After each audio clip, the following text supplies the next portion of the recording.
DC pinjol di tahun 2025 sekarang sudah berubah total.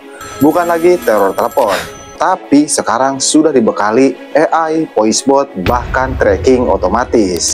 Pertanyaannya, kalau DC makin canggih, apakah kita masih bisa bertahan? Dan apakah benar ada strategi resmi supaya aman dari penagihan brutal ini? Tonton video ini sampai habis, karena kalau salah langkah sedikit saja, bisa jadi semua data pribadi kamu akan dilahap oleh sistem mereka. Tapi sebelum kita bongkar rahasia DC di tahun 2025, kamu harus tahu dulu kenapa cara lama enggak kepakai lagi. Kalau dulu tahun 2019 sampai tahun 2024 ya, DC pinjol itu identik dengan teriak-teriak, sebar data, ataupun datang ke rumah. Sekarang di tahun 2025 mereka mainnya lebih halus, tapi mematikan. Mereka sekarang sudah menggunakan AI monitoring, voice bot, pesan otomatis atau panggilan otomatis, bahkan tracking akun digital. Bayangin, kamu ganti nomor HP, mereka bisa tahu kamu pakai e-wallet, tiba-tiba diblokir. Pertanyaannya, adakah cara aman kalau DC pinjol legal sekarang seperti ini? Jawabannya jelas ada. Dimulai dari aturan terbaru OJK yang justru bisa jadi tameng buat diri kita sendiri. Tapi sebelum pembahasannya, buat kamu yang bergabung ke grup WA Kang Galbay, untuk linknya ada di deskripsi video ini. Grup WA Kang Galbay itu gratis, tidak ada biaya apapun. Nah, kita langsung saja ke topik pembahasan. Jadi di sini ada beberapa poin yang harus kamu siapkan atau yang harus kamu tahu supaya kamu bisa menghadapi penagihan DC pinjol legal atau kamu bisa hadapi teror DC pinjol legal saat kamu gagal bayar di pinjol legal. Tapi sebelumnya saya disclaimer dulu. Di sini saya tidak mengajarkan yang tidak-tidak atau yang tidak benar. Tapi di sini saya hanya membantu saja. Nah, kita langsung saja ke strategi yang pertama.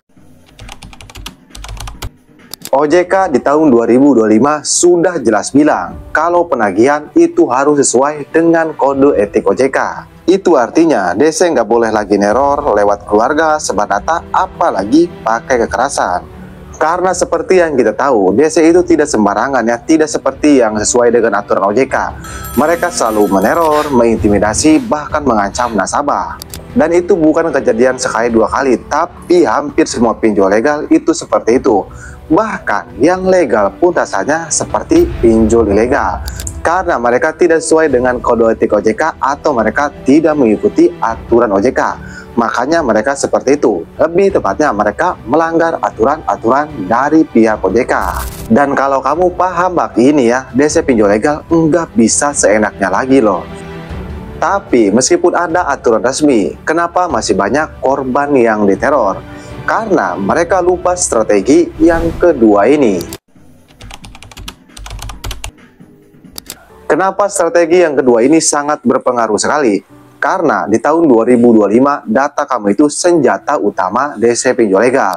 Intinya data pribadi kamu itu akan dijadikan senjata utamanya. Makanya cara aman yang pertamanya itu kamu harus kunci semua akun sosial media kamu harus amankan data-data kamu. Intinya kamu harus amankan data entah itu keluarga atau kontak-kontak yang ada di HP kamu. Karena itu akan dijadikan ancaman atau akan dijadikan senjata utama oleh DC pinjol legal. Karena seperti yang saya bilang, DC pinjol legal ini di tahun 2025 ya, mereka itu lebih mementingkan penagihan digital, maksudnya lebih memprioritaskan. Tidak seperti dulu lagi yang ancamannya itu seperti didatangi ke rumah dan lain-lain. Nah, sekarang tidak seperti itu. Mereka menjadikan data kamu sebagai senjata utama. Karena kalau data kamu sudah dipegang oleh mereka ya, kamu tidak bisa ngapa-ngapain loh. Sudah jelas kamu takut, kamu panik. Jadi langkah-langkah apa yang harus kita lakukan sebelum data kita itu dikuasai oleh DC pinjol legal? Jadi ya langkah yang pertama, kamu harus hapus aplikasinya. Nah, ini penting sekali. Karena kalau kamu menghapus aplikasinya ya, semua akses DC pinjol legal itu tidak ada. Intinya terputus. Mereka mau akses galeri tidak bisa, mereka mau akses kontak-kontak tidak bisa.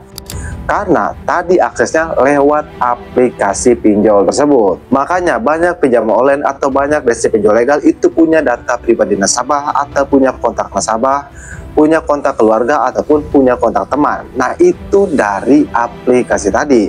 Tapi kalau kamu mengamankannya dengan menghapus aplikasinya, mereka tidak ada akses lagi.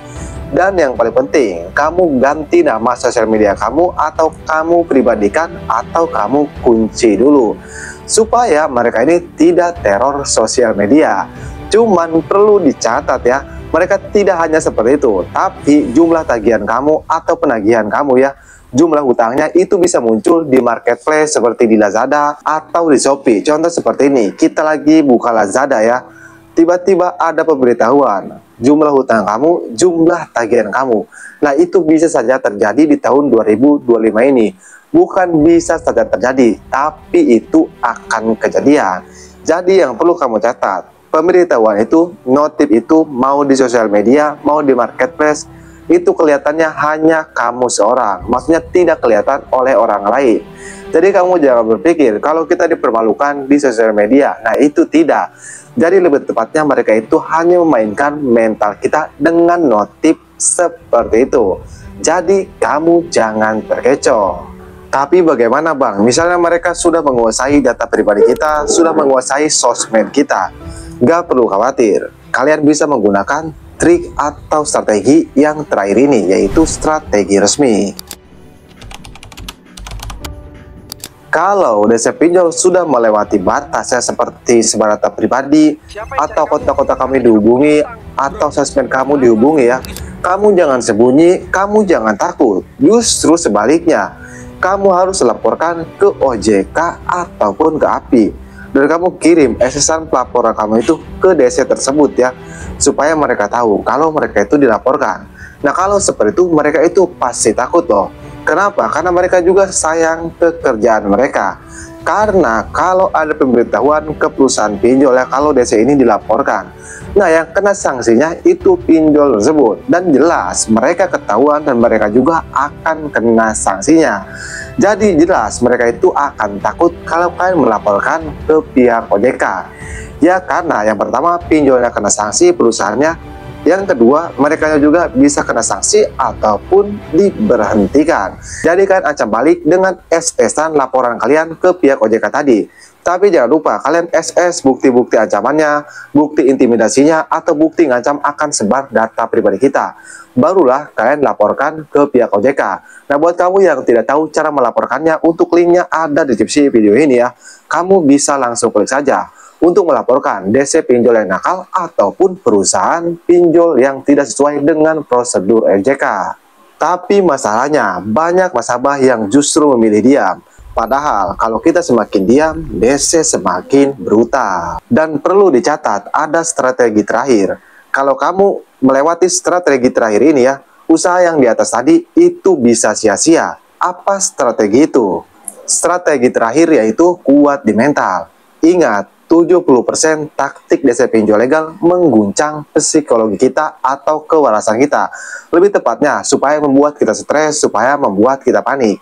Karena seperti yang kita tahu, kalau kita sudah panik, kita sudah stres ya kita bakal menjual barang-barang berharga kita, dan kita berpikir kalau semua ancaman DC pinjol legal itu nyata, itu beneran.